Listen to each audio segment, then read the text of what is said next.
What are you doing? Yoga. Why? Because I want to induce my inner Zen to get these price targets for my audience. Can't you just do a technical analysis?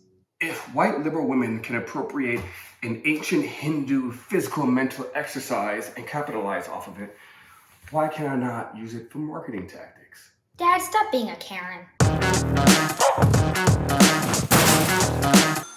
What's up, everyone? I'm Mark. Now, you definitely have to give me a thumbs up. I literally just did this whole video and I didn't click the record button. Yeah, that happened.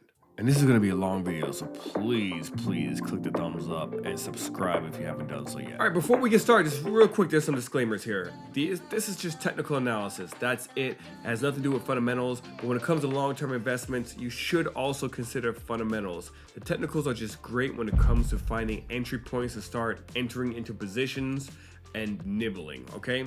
So since we are in a bear market, a lot of these demand zones that I have actually hit at one point or another, or are currently getting close to it.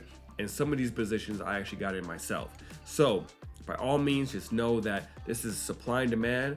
Most of these are on a weekly and a monthly charts. I will call those out, but just know that just because I'm calling out these levels, and if the stock ends up actually blowing below these levels, there's probably something that maybe went wrong, either earnings or the Fed, or just we're going to war, God knows what. So there's a lot of stuff to think about.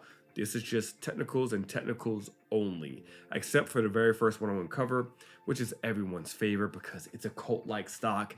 People love the CEO. It's the greatest thing ever. It's more than just a car company. Yes, it's Tesla. And the reason why I'm going to break down this one a little bit, because I'm going to give you the reason why I have these levels. And yes, these levels are not bullish levels. So I want you to understand what I'm thinking or the reason why I have these levels, okay? So without further ado, let's jump right into the chart. Very first one, ladies and gentlemen, like I said, it is Tesla. Now I have a lot of notes here. This chart is really busy.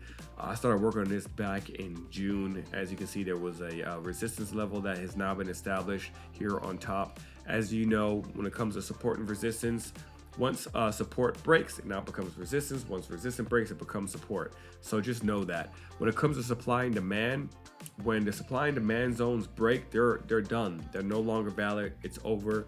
Don't use them again. Find new demand zones, okay? So as you can see right here, I just want to show you that there was a demand zone that I had for Tesla, which was at $227 to $251. It did hit and it kind of hung out in there for a while, and then it broke through it, so this one's no longer valid.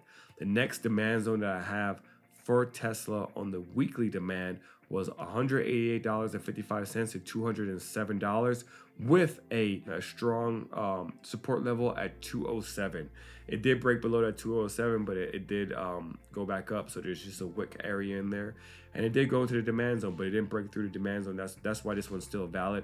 But 207 is a key support level, and below that is 202. I noticed have a lot of orders there. It did hit 202 and it bounced off nicely.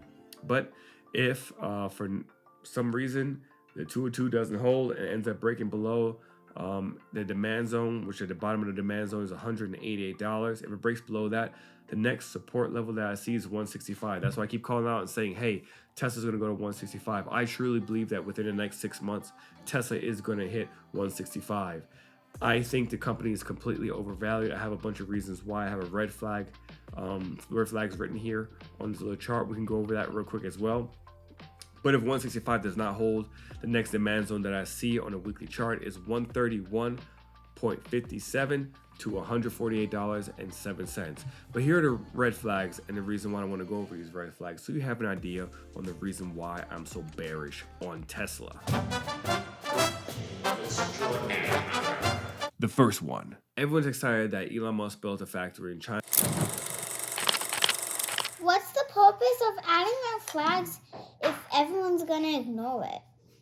Am I getting through to you? Apple. What I have for Apple, I have a support level currently at 135, which it held and is now above 135 again. But if 135 breaks, I see a demand zone on a monthly between $122 and $132.16. If that breaks, the next level down is actually $108. That's a major support level, which happens to also be the 0.61 fib line. The percentage right there, yeah, the 0.61 fib line. If you know anything about the fibs, that's a key level. So I do think that if we break 120, that the next level down will be 108.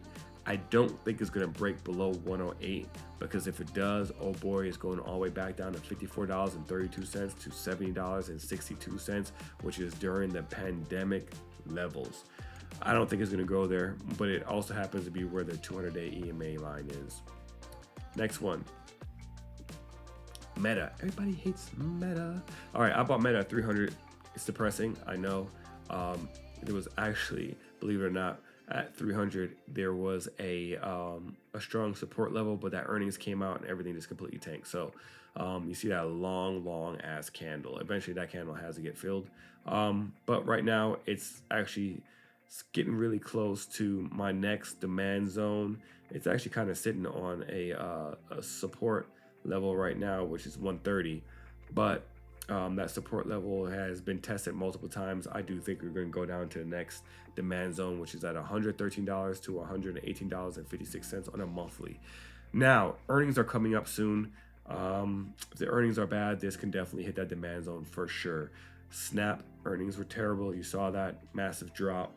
So Facebook is in the ad business, but it also has that hardware with the Oculus and stuff. So I'm curious to see what the numbers are. But if it's bad, best believe it's going to go to that monthly demand zone. Next one is Snap. I don't know why people asked me to do Snap, but that was a request. So here's Snap. Look, Snap is a trash company. I declare bankruptcy! Snap is not it.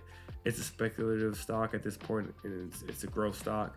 I remember about a year ago, I was trying to get to this group, and they made me do this whole paper on how could Snap 4X within, I think it was 2 years or something. And you know what my answer was to that, to be honest? My answer was this. I don't see it 4Xing at all. But at that time, I guess they were doing some stuff in augmented reality and people were really bullish on it. So I had to literally convince myself on the reasons why I would see Snap 4X, and clearly didn't 4X. It didn't happen. In fact, it's been dropping significantly. It's over 77% down so far. I guess I was pretty horny. But if you want to buy Snap at your own risk, I have a demand zone at $5.03 to $6.59 on a monthly. I mean, that's not bad. You know, you could invest $600 and get yourself 100 shares, I guess, and hope for the best for it to 1X, 2X, maybe go to $25 again sometime in the future. Who knows? We'll see. Next one is PayPal. I like PayPal. PayPal is currently sitting, I have a support level for PayPal at $69.48. I think that's a good area to start nibbling at. And there's actually another resistance level right now. There's a resistance level at $92.67. I didn't plot it here, but there is a resistance level over there. If it can't break that, best believe it's probably gonna go down to that $69.48 at one point or another. If that doesn't hold up, next level is $36.68 to $40.18 on a monthly demand zone. I do not believe that it will reach down to that point. I definitely think it will hit $69.48 though. Next one is a company I've never even heard of, but it was requested, so I know nothing about it on the fundamental side of things. It's MP Materials. I have a demand zone that I drew out at $23.40 to $28 on the weekly. It did hit that. It did enter into that area a little bit, and there's a support level there as well within that demand zone, which is at $26.90, which it did hit and bounce off of. If it doesn't hold that $23.40 at the bottom of that demand zone, the next level is going to be $10.43 to $13.37. Again, this is on the weekly. Next is SMH, a semiconductor. I had a monthly demand zone. I remember everyone said I was smoking crack, that it was going to hit this level, but it did. In fact, it did. My demand zone for SMH is $162.33 or $177.48 on a monthly. It did enter it and almost filled it completely. I left it here because I do believe that it's going to end up going back into this demand zone sometime soon before the end of the year. But if it does break that $162 level, SMH is definitely going to $95 to $133.26. Next is Square. Whoever asked for Square, why? You trying to hurt my feelings? Are you trolling? You just want to be mean? It's cruel. It's not funny. Why are you the way that you are? Honestly, every time I try to do something fun or exciting, you make it not that way. All right, Square is currently sitting at a major support level at $55.99. If that does not hold, Square will go to $34.19 to $38.87 on the monthly demand zone. Next, we have Google. I have a lot of stuff written here on Google. I have a demand zone that already hit, which was between $99 and $66. I'm sorry, $99.66 to $105.64. I actually started buying some shares there. Again, there's a key resistance level now at $109 because it seems like Google keeps hitting that $100 level, which is a support level, and then it keeps kind of going above there and dropping a little bit below it, above and then low. Now it's actually slightly above the $100 key support level.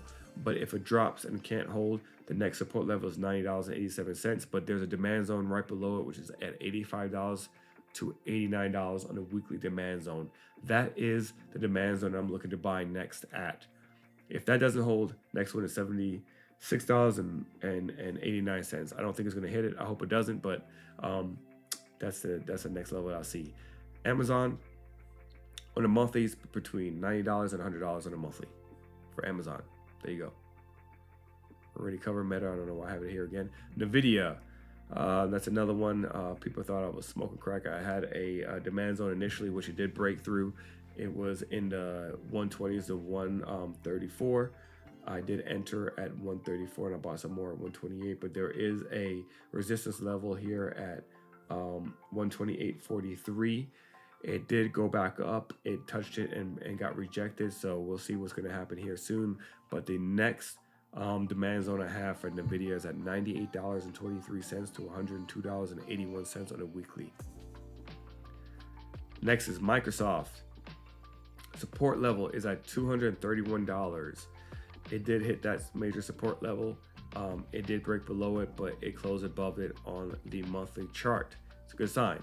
But if it doesn't, and if it ends up breaking that support level and closing below it, the next demand zone I have is $200 to $213.10 on the monthly chart. That's actually where I initially bought Microsoft at, which was around $199, and I sold at $250, and then it ran all the way up to $300 some dollars, and now it's getting close back to where I'm comfortable. I did buy some shares at $250, just heads up. Then I have SPY. Everyone likes to trade SPY. I enjoy SPY. I like trading it. I have a support level. First one I have is at $350. Is a major support level. Is it $350? Yep, $350, which it actually hit and then bounced off of. If that support level does not hold, I have a demand zone at $321.55 to $343 on a monthly. If that doesn't hold, the next one is going to be $298 to $307. So that's like worst case scenario. I think it could go down to $298, which is $300 basically. That's like worst case scenario. I think we will definitely revisit that 350-ish again. Going to see how it's going to react at that level. If it breaks it, 321 to 343 is not a bad area to start nibbling at. Next, I have VO. Now, I didn't put any demand zones here on VO, and I'll tell you why. Let me go hide these real quick. So there is a demand zone which VO is currently in. So this is a good area if you want to start nibbling at, to be honest, which is the between like 330 range. It's at 344 right now, but this is not a bad area to start buying, to be honest. But I know the reason why people are asking me for their VO, because they also asked me for VTI. Obviously, there's a guru out there that keeps saying buy VO and VTI. I did that as well when I first started investing. I didn't know why. I started doing a little bit more research.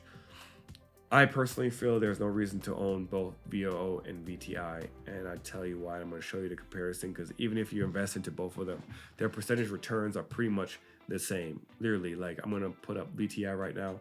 You see that the yellow lines right there? It's literally tracks VOO. They're very similar.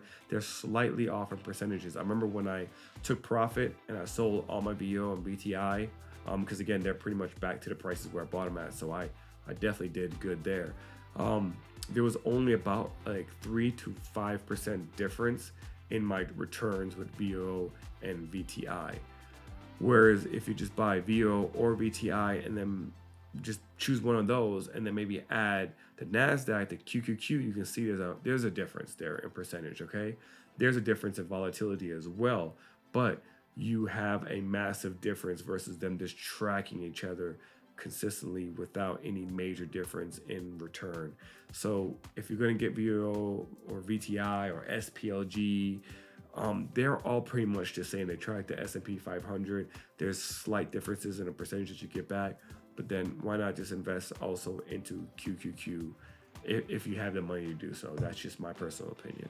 Let me know what you guys think. Do you guys agree or disagree, or do you see a benefit of having both VTI and VOO? Yes, VTI and VOO, there is a slight difference in what's within the fund, but like I said, they literally track almost the same. Next is Visa. I like Visa. It's currently at a support level of $183. It's near there. If that breaks that support level, which I kind of don't think it will. That's just me. But if it does, $148 to $158.13 on a weekly demand zone is the next one for Visa. Then we have XLE. XLE has been on a massive run. I'm very cautious to even recommend any energy stocks right now because they're kind of at the all-time high. So instead of doing that, I would probably lean more towards the ETF XLE, which has Chevron, which has a lot of those energy stocks within it.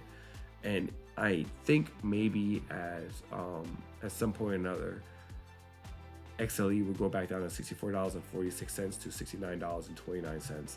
Now I did play a few options on it quite a few times when it would hit like the low 70s or $69 range, and then I would sell at like $75.80. So I think we might be able to revisit that area again, this demand zone in the weekly. Next one is AMD. Oh man, didn't AMD really screw over a lot of people, right? What is happening to me? $85 was a key support level. It broke that. Next level I saw was $72, which it visited several times. I used to always buy it there, and then I would sell at 85 or 100 when it would run up. So obviously when it went back to $70, like literally $70, I ended up buying a couple of shares. I nibbled, and then it actually closed below $70, and that's when I knew it was going to go to the 50s. So I have a demand zone on the weekly at $52.17 to $56.83. So for everyone who felt like they missed out on the 2020 pandemic with AMD, well, it's back there at that exact same price.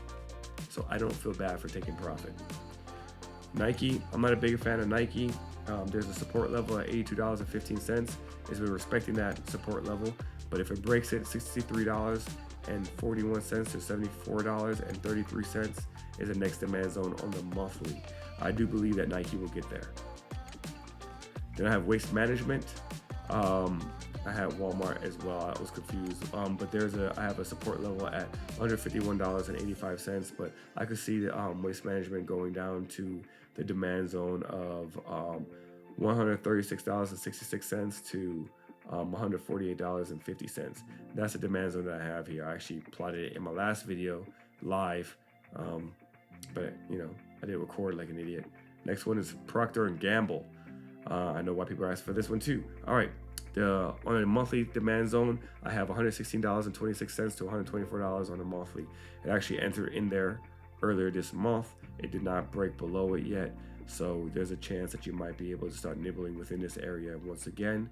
And then if $116 doesn't hold, the next level is $104 to $110.56 on a monthly.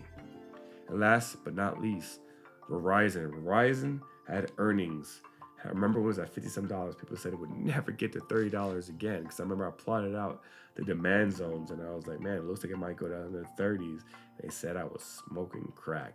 Anyways, Verizon currently is at the demand zone for Verizon that I have is $34.48 to $36.41 on the monthly, with a major support level sitting at $35.11, which it hit today and bounced off of slightly. Y'all, this is crazy. Verizon is right back to its 2017 price. That is insane, but that's fundamentals right here. So do I think this is a good time to buy into Verizon? You have to do that your own DD on that one. Me personally, I'm going to stay away from Verizon. I know it's kind of a lot of dividend investors' favorite, as well as like AT&T.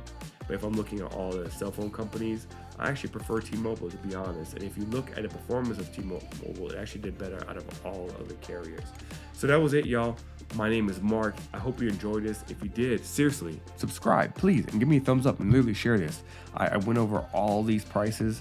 I worked hard on this, so yeah, please support. Until next time, y'all. Peace out.